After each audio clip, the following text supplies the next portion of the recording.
welcome to Moving Conversations powered by The Difference. I'm your host, James Kern. I'm with Delicate Moving. Delicate Moving is our sponsor of this show. And the title is a play on words somewhat, Moving Conversations. The purpose of our show, if you have not joined us before, or if you have and you've just like a refresher here, the purpose of our show is really to move people in a direction into a positive place within their current relationships and future relationships. Now, you might ask yourself, well, James, how are you going to do that? Well, we're going to discuss each week personality types, style types of how we interact with others, maybe what makes us tick on a daily basis, what motivates us, and how we, again, interact with others and how we receive others, those other people that we're dealing with interactions.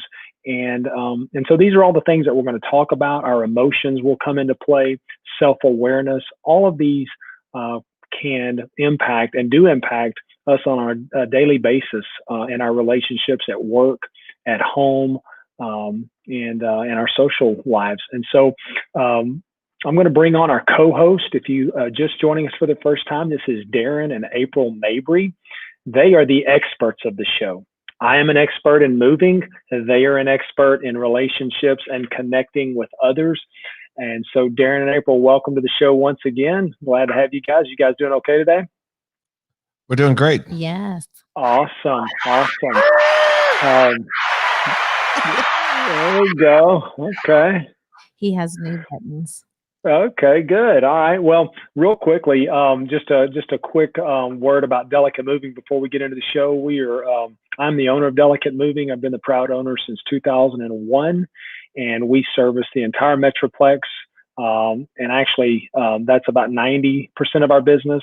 The other 10% of our business is business that's coming into Dallas-Fort Worth or going out of Dallas-Fort Worth to cities like Austin, Houston, or the surrounding areas.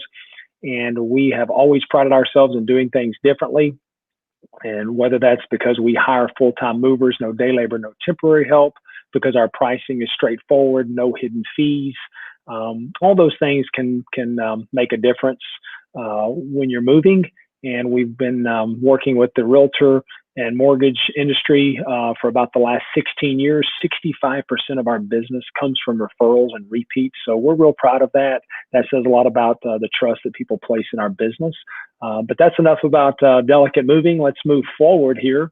And let's do a recap real quick about what we've been talking about on our last couple of episodes.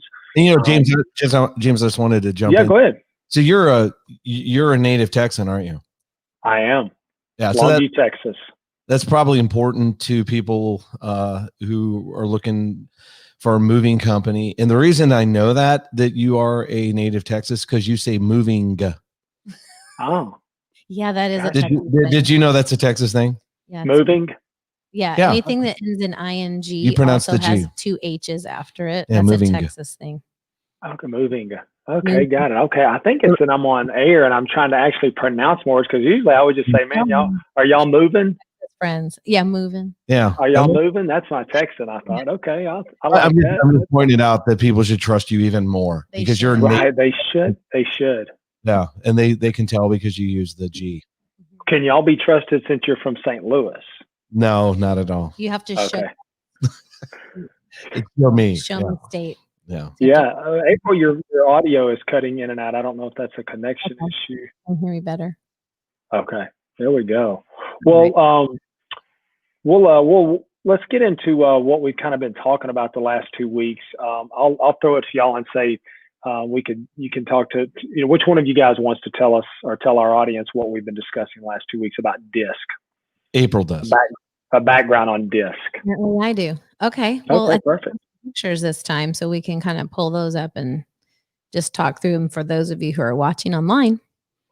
And we can kind of talk about, because in the past we've had to describe it, so I think it might be easier to look at it on screen on one of those. Great. So we want to pull up. Let's pull up one of our displays here. Great. Yeah, it actually. This is a good one because this is actually Darren. Well, Perfect. Not Darren. I but was going to this is say, your well, there's another, an that one, example. that's probably the best Yeah. one to talk about. Let's go with that. This is a good overview. So the 4 styles, D, I, S, and C. So D is that kind of dominance and driven, really is more of that active questioning kind of personality. And then influence is the I. And so those are active and accepting people. And then the S's, those are the accepting and thoughtful. So it's a little softer and less effervescent as an I. And then on the C side, those are thoughtful and questioning. So that's the easiest way to kind of connect the 4 roles or personality. It's not really personality styles, but the way that you kind of approach work and the way that you kind of think about things. So that gives a little bit more information. If we go to the next one, it shows what we call inclination and shading. Yeah, So, which we actually haven't talked about, and I actually thought about that last week, but we were kind of moving in a great direction. why don't you talk about that? Well, I would back up just a hair bit just to kind of make sure everybody gets caught up to this. So if you are new to watching this, we're talking about how do we understand each other and the way we approach interactions and relationships. So we have some very distinct styles that can be identified. It's not just a mystery of why people approach things the way they do. The key to it is, I think, understanding yourself and then understanding others is the key to getting to having conversations the way you really, really want them. So that can obviously be in business. If you're trying to sell something to someone, you can either just decide that you're going to sell the way you want to sell it to them. And I don't care who they are or what their inclinations or style is toward relationships. All that matters is the way I'm going to do it. So if you're, probably a great example is just think of that stereotypical used car salesman that's going to come in and high pressure every person who walks through the door. Well, some of those people may react well with high pressure, but probably 75, 80% of those people will not. So the other way to look at this is how can I understand the way I approach relationships and communication, but also take some time to understand who you are and how you like to approach these type scenarios. And then there's actually some skill sets that you can acquire. Some of them will be very natural and some of them will be exceptionally foreign. And it will improve the way you communicate and you relate to one another. So one of the ways that we can kind of give ourselves a language around how to talk about this is through a tool called DISC. And DISC has been around a long, long, long time. The other thing I was going to say, which is a great segue into kind of what April's wanting to talk about here that's up, I think, up on the screen, is the differences between the DISC that we have used. There's a lot that are free online and they're free for a reason. But the one that we have used, which is actually Wiley, is the company that now actually owns the whole DISC brand and all of that. When you take a Wiley DISC test, which is what April and I use, it actually has some very, very sophisticated algorithms behind the questionings. Okay, so if you go online, there may be 50 questions, and regardless how you answer that, those are the questions. Yeah, that's like 93 questions or something. Yeah. There's just a certain number of questions, and that will always change. That will never change. Okay. The one with the Wiley, it actually has algorithms that it may ask you a question that let's just say, I am very, very adverse to conflict, and you say yes. Then it may ask you another question that says, I feel very uncomfortable during high pressure or high intense conversations. And you write no. Well, those are contradictive. Or so you grade it different. I think it's on a grade of like 1 to 5. Yeah, it is. It's on a grade from 1 to 5. So you may grade it opposite. Well, with Wiley, the algorithms understand that, wait, you just answered something completely opposite. So what it automatically kicks in a protocol of questions to narrow you down. So, or to reveal that you really do feel differently about each question. And then it starts to try to understand why you feel different. And I think that's what makes it great, because those other like assessments just go, well, you either do or you don't. And it's not always so cut and dry, right? Because that's where the shading and all that kind of comes into play. well, It takes that into consideration, that is part of what you actually believe, even though it's an exception from your style. right. And we'll explain that more here as we go. Okay. But my point is a lot of times you'll take those kind of free versions or whatever, and people will come out completely opposite of what they actually are. So they may think that they are one style. They will try to learn about that style and all that, and then approach relationships according to that, when in reality, that's not it. So what happens with the Wiley one, and we are getting paid to mention Wiley this number of times, I think. No, we're not. So we should be, though. So Wiley, when as you're listening, we'll post our address at the end, and you can send us a check. But with the Wiley one, so here's what happens.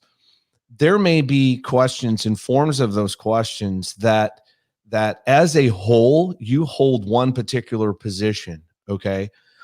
But there might be circumstances that you have that you kind of go off the playbook a little bit because of some ways, some reasoning in your past. So for instance, let me give a quick example. My style is actually up on the screen now, which, so you may ask yourself, so Darren and April, is there actually a preferred style that you want to be? And the answer is yes. And no, that's it. That's the one. The one that you are? Oh gosh. Well, we got that question. Let me just interject real quick. So last week we got a question on our show, and it was, are there certain styles that do, better together? Mm-hmm. And I think that kind of goes along with you jokingly saying, is there one style that's better than the other? Because that could go into, are there certain styles that get along better and don't? And so I think as we go through this, we will highlight, I think that is something that we can maybe be intentional about making emphasis of.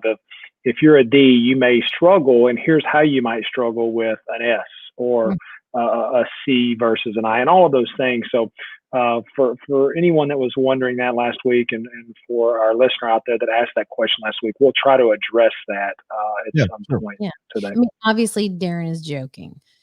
98% of the time, Darren is joking. So let's just all understand that everything that Darren says is with a sarcastic twist. It is obviously not. Yeah, no, I was kind of joking. Okay, but okay, all jokes aside. Let's talk about this one. The dot. Yeah. Okay, this actually is kind of me. It is me. So you can see the 4 quadrants, and that's what we've been trying to talk about without a visual the last couple of weeks. So in the top left of this circle is the D. To the right is the I. Below that is the S, and then the yellow below the D is C. Okay. So what would happen when you take the test? This is actually an example of the result of the test. It will put you where you tend. Your dot is going to be, that is kind of your center. Okay. So that dot, it's how you are inclined. Yeah. Right? Right. What level of D you're inclined to be. So that D could be over there to the left, right underneath the word results. In the middle, it could be all the way on the edge, just underneath that word results. It could also be in the middle of that green pie slice, right over the D. So what that is telling you, the closer you get to the center of the circle where all the colors meet, that means there's less prominence of one particular letter or style, okay? The further out to the edge of the circle you go, that is it's just more intense, okay? It's the easier it is for us to figure it out. So people, so once you start to understand the language and you come up and the first people you're going to start to really be able to classify and understand are going to typically be people who their dot, if they took the test, would be on the outer edge of the circle. So what this is showing you is that I am what is known in DISC is I'm a DI. So an extreme DI. And I'm an extreme DI, which is awesome. Yeah. It's really cool. They're all awesome, but yes. So what that means is I'm predominantly D, but I have a very, very strong amount of I. And as you can see, I mean, my D is actually almost over to the I. And you easily that dot could have been just on the other side of the line on the I, which is actually where April's dot is. So I have April, a lot more I than D. Yeah. So April's an ID. So we're part of that 20% or maybe even less, James, where we're married. We are, as married couple, married very almost identical. Okay. We're not identical, but we are similar. We're similar. That's what we're kind of mirror images of each other. It's probably. Yeah, I like that mirror because y'all feed off of each other very well because, you're an enthusiasm person and I've got some things here. I was going to say, I printed off some sayings here that for each letter. So Darren, can you relate to, is this kind of the way you think, Darren, that the end justifies the means? Are you a guy that thinks like that? The end justifies the means? Yeah, a lot. I mean, how about when the going gets tough, the tough get going? Yeah. Yeah. So these are sayings that you can put around the different styles. Every cloud has a silver lining. That when I hear that, I think of April. Yeah. Let a smile be your umbrella. Variety is the spice of life. Absolutely. So it's funny that you can hear people in the way they talk or their thinking will let you know their style. It will. That's a great point, James, because in the training that I do at my company, I do train a lot of inside sales people. And when you're an inside salesperson or anyone who really talks to people over the phone, you lose a lot of visuals, right? We can't see how they're moving. We can't see their face. We can't see expressions. And so, but people will tip you off by the words they choose.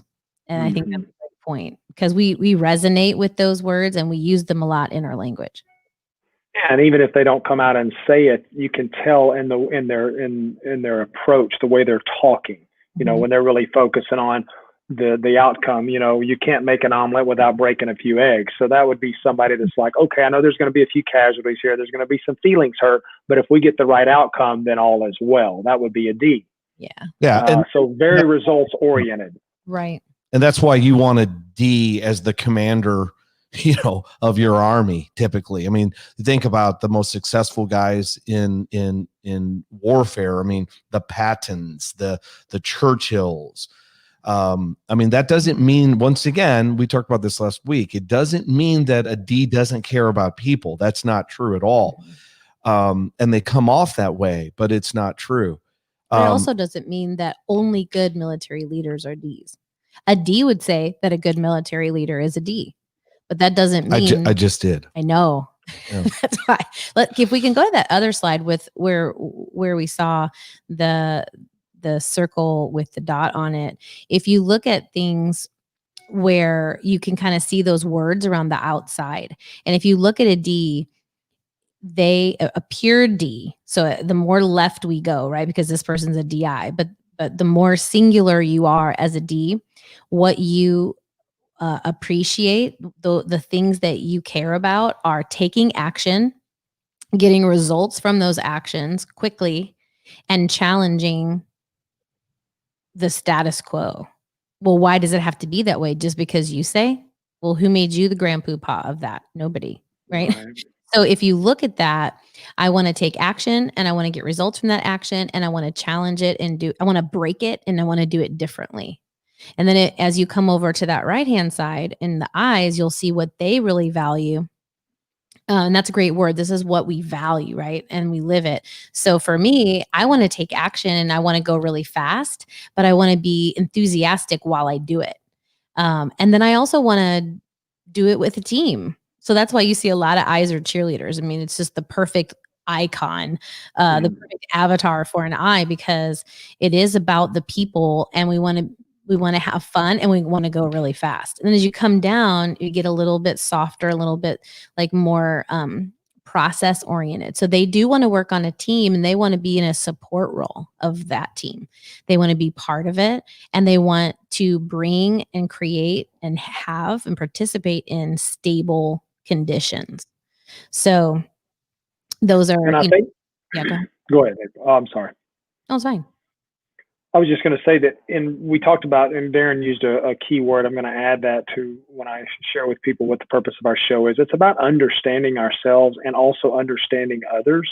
Yeah. But I would add, in business, when you're going into, if you're doing going into a presentation for a sale, or in our business, when we go into someone's home to present our product and our pricing and our services, really understanding yourself and understanding your potential client. Those are keys. But when we get into how I manage my business with my employees, or how I get along with my wife, we have to add the word appreciation, because I have found, and we've discussed this before, that you get into the learning about the disc and learning your own style, and you just, not everyone in the disc, but there's a couple of letters that really think their way is best. As Darren said earlier, I mean, everybody should be a D with some I, right? That's the perfect deal, but that's because Darren's a D. But you do, and I'm right. I mean, those two things together. Exactly. So pay attention, everyone. If you want to know a D, it's a full D. But I think it's important that we appreciate, especially like with employees or people that we work with, we learn to appreciate their style when it differs from ours, because they can bring something to the team. And this team could be marriage, it could be a family unit, it could be friends in the neighborhood, it could be your work relationships. You start to appreciate their styles, and that they complement or they fill some gaps in your style, because you guys have talked about this before, not on this show, I don't think, but we've talked about how that sometimes there's not someone out of the two of you that's going to say, hold on, we shouldn't do this. Should we be more cautious? When maybe if you were with somebody that was cautious, you wouldn't jump on a motorcycle and go 150 miles an hour, April, right? So, no, I probably never have done that. But if you're married to a C, they might have said, now hold on a second. Do we have the life insurance? Do we have the life insurance in place? Have we got this checked out? Well, so my mom actually, right? Because she was like, you have twin 8-month-old girls that I'm babysitting while you're riding your motorcycle, right? Like she was the one. She was the one kind of checking in, like, what are you doing? Well, in our relationship, James, we've actually had to fill in those gaps over time in our marriage, because we both realized we don't have that base covered. I mean, we've got first base and second base covered, but I mean, you can still third all day long because nobody's on the back. Right. And you like planning and budgeting, just fine tooth combing through things, and where do we spend, and like all that kind of stuff. Yeah. It's not that we don't care about it. It's just not at the top of our priority list. So we outsource that kind of stuff. Yeah. So so I guess my point is that every style, especially when they're significantly unhealthy, brings to the table significant challenges. Okay.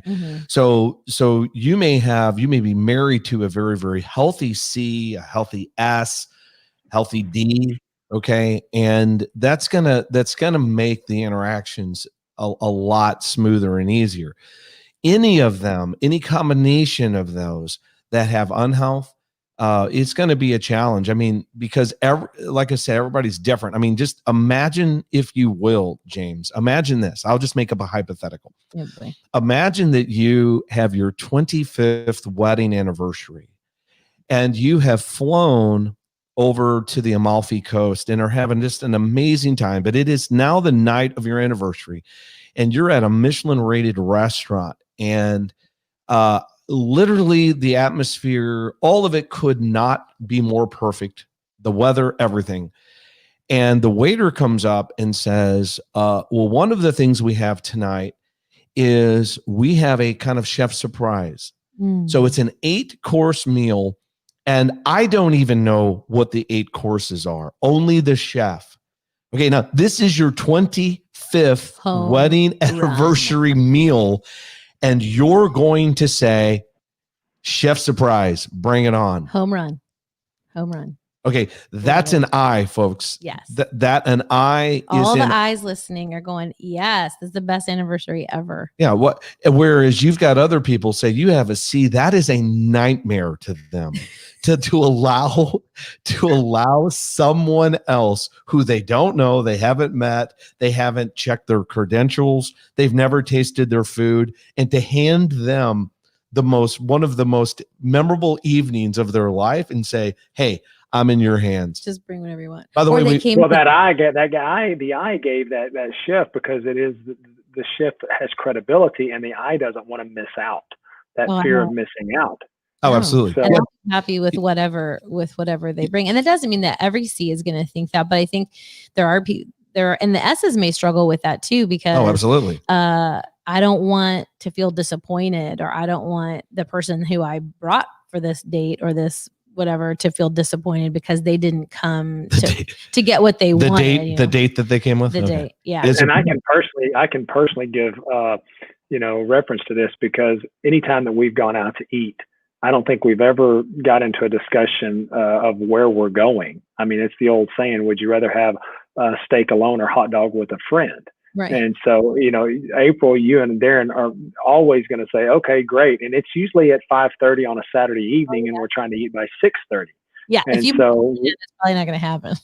But right, if last minute, I'll probably make that work. Yeah. I mean, seriously, and we go wherever. In this scenario, the questions for what was going to be served tonight, the only question she had to answer was meat, fish, or both. Yes. Oh. 8 courses were brought out based upon that description. Yeah, it was the best. Yeah. So for a lot of people out there, they're like going, wow, that would be cool. Yeah, that would be really, really cool. And it would especially be cool on my 25th wedding anniversary. Some people would say, it'd be cool. That's rolling the dice. Not on the 25th anniversary. Yeah. Other people would say, I don't care if it's Sunday brunch on any given random day. I am not doing that. Yeah. No way. So I think, go ahead there.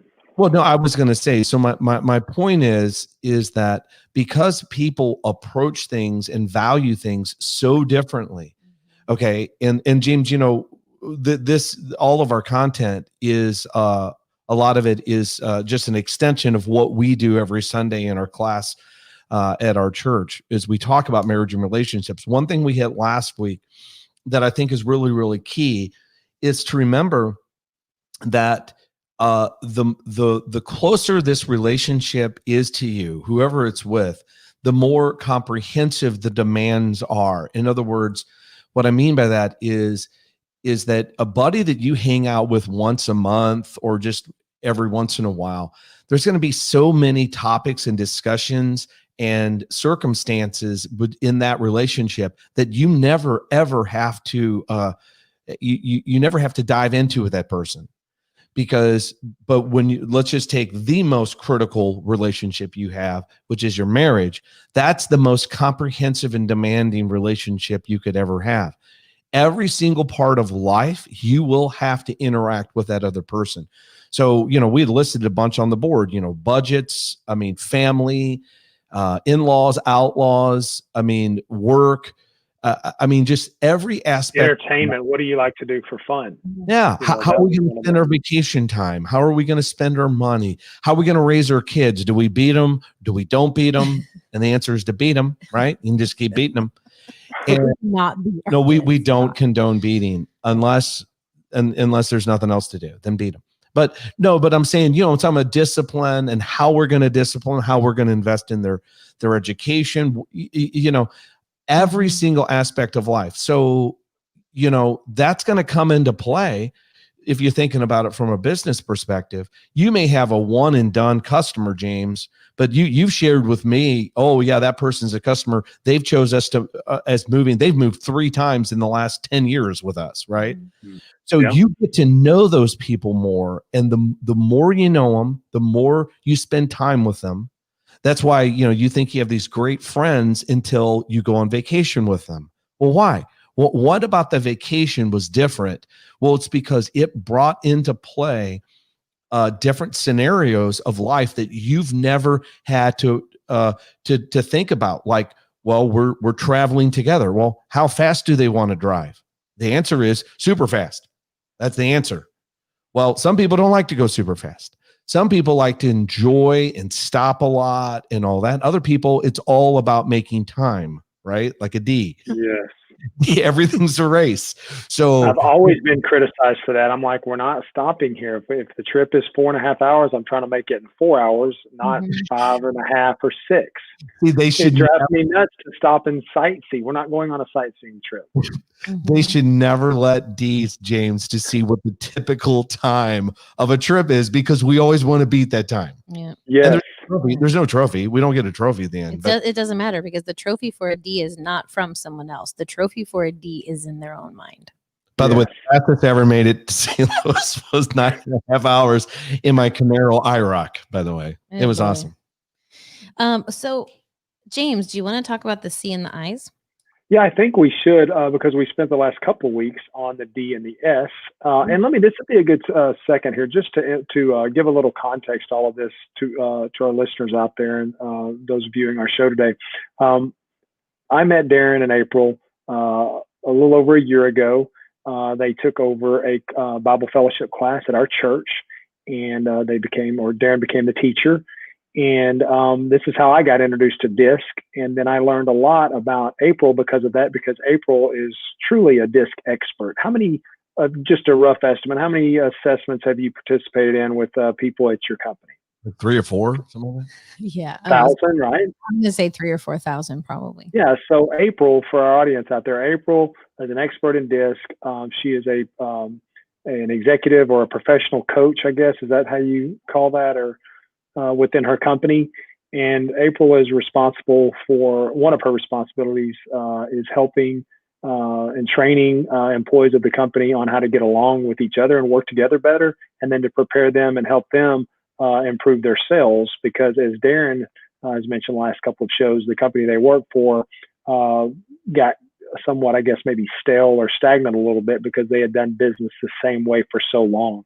And in order to grow the business even bigger, they needed to figure out how to reach people that they had previously not been able to reach, maybe because, in the moving business, if I'm the only moving company in town, I don't have to appreciate or understand myself. I don't have to have any self-awareness because I'm offering the only service. So we're just going to get business because we're the only game in town. And there's very few businesses that are like that. And I think all of us could say on that note that if you've ever dealt with a business who doesn't have any competition, it's usually a nightmare. It is a nightmare. And that's DMV. Yes, there's no competition. You have to go there. So anyway, that's a little bit of background on us. Go ahead, Darren. Yeah, well, I was going to add for April is, so not only has she been training like salespeople and more technical pre-sales people, but right now where she is, she's actually in charge of the managerial training program globally for a section of our company's business. So that brings in a whole new dynamic, because now you're not just trying to train a sales rep to understand himself or herself and then the customer, but now you're trying to say, okay, now there's different layers. So now you're the manager and you've got all of these different styles that are working for you, and you've got to get each one of them to contribute in order for you to hit your number.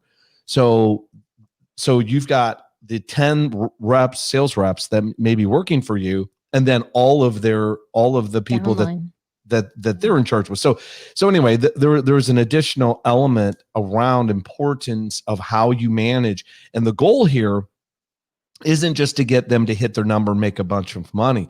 The other expectation is how do you retain that employee? It's the biggest one. And it's the biggest one, because the biggest reason people quit their jobs in our line of work is because they don't like their direct manager. In all lines. Yeah. It's the number one reason people leave their job is because of their relationship with their boss or their manager. And what we have to look at as business owners, right, is what does it cost us from the moment we hire that person to the time that they're trained to actually do their job? What does that cost look like? And, how do I protect that investment, and how do I get the ROI out of that? Right. And if I am someone who isn't managing people well, and I'm just churning them and burning them because I can't get along, or I don't understand how to manage different or certain personality styles, I'm losing money. Right. Right. And so that's what we had to really look at, because we would invest thousands, tens of thousands of dollars into these training programs to train these people up. And then, I'm talking $30,000, $40,000, $50,000 by the time you added in flights and hotels and food and all that kind of stuff to train them. And then they'd last a month, hate their boss, and quit and go to the competitor. So we were like, and not just that investment, but I can relate in my business. I've got certain employees who worked for me for a number of years, and we have those repeat customers. And when they call up, they say, "Hey, we're ready to move again. We sold our house, and we want Joe, we want Ken, we want Charles, we want all these different guys." And so if they're gone, there's a chance that they're going to, one, not use us because they trusted that mover that moved them, or when the mover leaves, he reaches out to them and says, "Hey, I'm at a different company now. Next time you need to move." I hope he wouldn't do that, but that happens, and that happens in sales. When you take accounts with you and you transfer to another company. If you work at a real estate firm and you leave that team, they didn't do business with you because of the brand on the sign as much as they did business with you, your team, because of the person, the realtor that they spent the most time with. Yeah. So in your world, James, you've got, you're the face of the company to one aspect of their entire move, right? They have to have a good, experience with you, right? But at the same time, they're also going to, when it comes down to the move, then all of those employees are now the face of your company. Right. And so that's really important, that not only do you present yourself well and all that, but that's consistent all the way through your employees. That's why, the bigger your company gets, the more difficult that is to manage, because there's just so much distance between the CEO of a large company like ours. We're the second largest software company in the world. Our CEO to our customer base, there's just so many layers in there that she, in this case, doesn't get a chance to meet the customer much. But so if as we talk about we were going to talk about the CI. The CI. Yeah, let's move to the C's. But if we could go back to the one of those slides, that one. Okay, so real quick before we dive into that, we started to talk about 30 minutes ago about something that I never did, which was, there's two things that we need to talk about in understanding this. One is called shading, okay, and the other topic is called exceptions, okay. So the whole point around the Wiley disc and the algorithms is it's going to pin you down so that it can give you an accurate assessment of actually who you really are. So in my case, you saw my dot. We don't need to go back to it just yet, but you saw it was a DI. I was way up in the D. Okay. And that means I'm going to, if you look on the screen here, you're going to see that I'm going to have a lot of characteristics around dominance and influence. Okay. And so a lot of the words, James, a lot of the questions that you brought up, both for the D and the I, would resonate with me for different reasons. Okay. But then you could pull questions around the C and the S. And for April and I both, those would stop resonating with us. Like, it's more important, to be accurate than have fun. No, we don't care about that. It's more important to be right than something else. We would like, no, To we be don't. liked or something. Yeah, to be liked. Like, well, we don't care about being right. I'd rather be liked. Okay, but you may touch I would on. say that, but you probably wouldn't. Yeah, well, You'd rather be right than liked. but because Darren associates if he's right, he is liked, but it doesn't matter if he isn't. So it doesn't matter because I'm right. Well, it's more of like he wants to not necessarily be right, but he wants to do right. And it's in his own, like, to be justice oriented. Yeah, justice oriented. Yeah, like do I care if I'm wrong? I don't care if I'm wrong. What I care about is my correctness, so to speak. How is that related to winning and justice? So it would be tied to that. It wouldn't be tied to the fact that now I'm just correct. But let's get back to the two things of exceptions and shading. April, how would you describe those? Well, if we could go to that one slide that has if we go to that one slide that has I think it's the third slide. So when you take the assessment, not everyone is a single letter, right? So I think the easiest life are people with a single letter. I'll just say that. And we can talk about that another time. But I think that there are many people who are hybrids. So that means that you have two letters, like the one we saw was DI. In this particular case, this person is an I. It might come up even as an IS. And then you see that there's some shading there. So this person is an I, but they really have a lot of S exceptions. And what exceptions mean is that it's things that don't necessarily go with an I. And so instead of the system throwing those out and saying, well, those don't count because I's don't really care about that stuff, what they do is it takes it into consideration and it says, well, these are things that you do care about. Someone or somewhere along the line, you were influenced by someone who had these. Usually it's a parent. Sometimes it's even like the military. You'll see guys go into the military and they'll be S, like really, S dudes, and they'll come back and they'll go through our program and they'll have D shading and we'll talk and they'll be like, yeah, I was in the military for 7 years. You're darn right. I got D shading.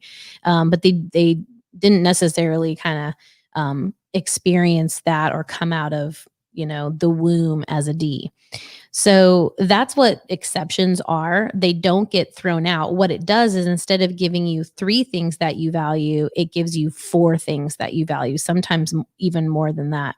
So what I would say is that people who are closer to the center, who have a more slight to moderate inclination, what you see is they get more of the pie, of that whole pie, right? So you're going to be able to relate to all 4 styles better the more slight or moderate you are in your thinking. So the further out on the edges you are, the more extreme your style is, the less you're going to be able to identify with other people that have other styles, because it's more shallow or narrow in what you get from the other 4. Everyone has all 4, but I think that's a key distinction. You just don't have very much of it if you're more extreme. And the more moderate and centered you are, the bigger dip you get out of the other 2. And again, guys, this is about awareness. Okay. So here is what is not okay. Okay. It's not okay hey, that's just the way I feel. Deal with it. I'm a D. Okay. That's not the way we should be. You joke with that. We processing this information or I'm just an I and I just want to have fun. So I don't want to sit down and do my work. Yeah. Well, you can say that. But most bosses probably don't care if you're an I, and they're like, look, I've got a spreadsheet that I've got to turn in. So I need you to fill it out. You have to do it. So here's the thing. We use this at work and we use this, at church with what we're doing with you guys, James. This is relational selling. And sometimes we think, well, relational selling means that I'm their buddy. Well, no, because guess what? C's don't want you to be their buddy and D's don't either. they got buddies and you're not on the list, right? So if you as an S or an I want to relationally sell to them, you better understand what that means to them. And that's what this is about. That's what we do, you know. That's what I do, is say, okay, well, yes, we do want to relationally sell, but I need to change the definition of that term for you. So with that, let's talk about the CI really quickly. And I'll answer the question that you posed earlier about which styles go best together. The answer to that is I don't really know, but I have some ideas. So oftentimes, and I would say 80% of the marriages of opposites that I see are DS and SD. That's 80% of the opposite marriages. Now, the 20% is CI, and I'll tell you why here in a second. Personally, I think that if you can have one of these quadrants connect, it's easier. And you see what I mean, right? Because if I'm an ID and you are a IS, then we can meet in I-land, right? If I'm an SI and you're an SC, we can meet in S-land. Right. Okay. What happens sometimes, and I really believe this is why we have a 50% divorce rate, is because we do see something attractive in what a person has that we don't. And you get two people who are kind of unhealthy, and then that is fun until it isn't. And now we have no land in which to meet. We don't have a similar mindset. And then you just become weird to me and offensive. And I begin to feel bitterness and resentment against you, and I don't tell you. And all you do is tell me how bad I am verbally out loud, and then it just goes round and round. So because all that's wrong all that's wrong in the relationship is because you're a I or you're an S or whatever. And I think the key word that we've got to make sure that everyone understands is any of these letters can have a healthy, successful marriage or working relationship, but it's really dependent on these each individual being healthy. So an unhealthy DI with a unhealthy ID is not a good mix. right. But that goes the same for any of these letters. And you and Darren, as we'll get into in future shows, as we kind of peel back the onion a little more and share your testimony, that's where y'all were at one point, as far back as when you got married, and y'all were unhealthy, both of you, and lacked some awareness of what was bothering you, what your challenges were. And so as you begin to dig in and do personal development individually, for yourselves, then you both got healthy, and the marriage started to work, and it became a new marriage. It wasn't trying to get back to the marriage that you had when you first got married. It was totally redoing the marriage and starting almost over, because you guys became new people when you became self-aware and understood. And so that's really the key thing is no matter who you're married to or who you're working with, if one of the parties or both of the parties in that relationship aren't healthy, then you're going to have some major problems. Right. And you're going to have problems no matter what. It's just how do you relationally deal with those problems? That's the key, right? And this is a decoder. That's what I always like to say. This particular tool is a decoder where I can take it and I can hold it up. I used to get those like red things in the cereal box, and you could hold it up to the cereal box and like see the words. That's what this is. And so when I look at the cereal box, I don't see anything, or maybe I see something that looks different. And then I take that decoder and I hold it up and I go, oh, that's what it is. It looks totally different than what I saw without it. And so that's what this is able to look at what's happening through through this tool. So with that, I think one of the places when I say 20%, I think of people are C's and I's. And that doesn't mean that you can't be a DI married to an SC or whatever, but pure C's married to pure I's, you don't see it a ton. And here's why. The attraction doesn't usually take hold, because what a C is looking for and attracted to by nature, and what an I is attracted to by nature, are really they're not a copacetic thing. So if you look at the D's and the S, the D's are they're leaders, they're out in front, they like to kind of be on the tip of the spear. And if you look at the S's, they're like, I kind of like to be in the background, I kind of like to be a support, I don't really want to be in front. And so there's this relation, this attraction to say, hey, that this D can look at it and go, this guy or this girl likes to support me and likes to kind of fill the gap. And I like that. And the S is going, I like this guy or this girl because she's out in front and she kind of says what needs to be said. And I don't really have to do that. And so there's this attraction just in the way that puzzle fits together. When you look at a C and an I, it's almost like two magnets that are the same charge, how they don't like clip together. Yep. It's like that. And so I'm not saying that C's and I's don't get married, but oftentimes a C sees love or feels love as respect. And so when a C looks at an I, they oftentimes see the C words like silly, playful, ditzy, sparkly, like all right.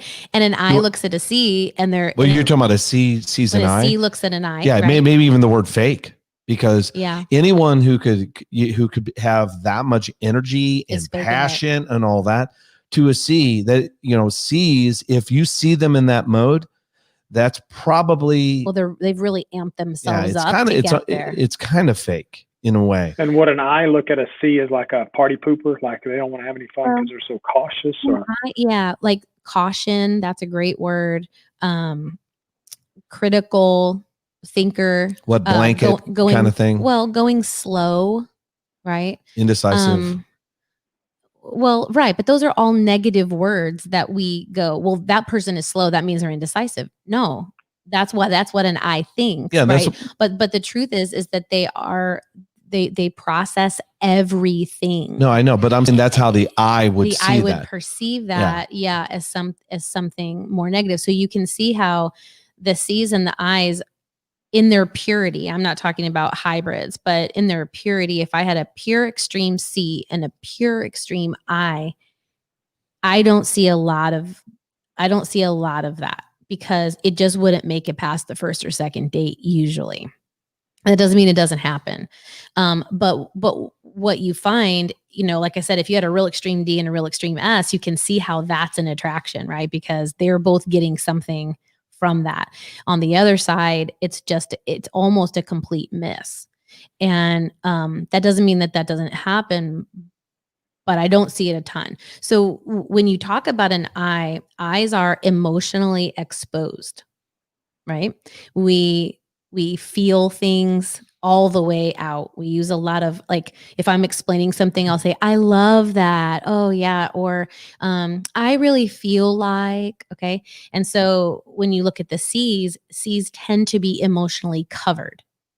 So they will say things like, I think, I understand. Okay. So they're more what we would call intellectually exposed. So they are leading with their intellect and they are covering their emotion. And if you look at an I, and I can say this because I am one, sometimes I play dumb, like, I don't know. And I really do know, but I think if I say it, if I'm like, well, maybe someone else will do it and I won't have to do it. if I pretend that I don't know, right? James, I've just learned something. Sorry, Eyes. All of us. But we are smart people and we are intellectual, but we don't lead with that. And usually there's lots of reasons why. So you can see that there's kind of these dichotomies, right? And you might look at a C and go, well, they have no emotion. That's not true. They're deeply emotional people, but it tends to be Especially if they're a CS, because if they have a lot of S in them, the pure letter. Oh, okay. Yeah, I was trying to say, because if there's a lot of S with that C, I mean, April always say, man, these people feel all the emotions all the time. I mean, it is just.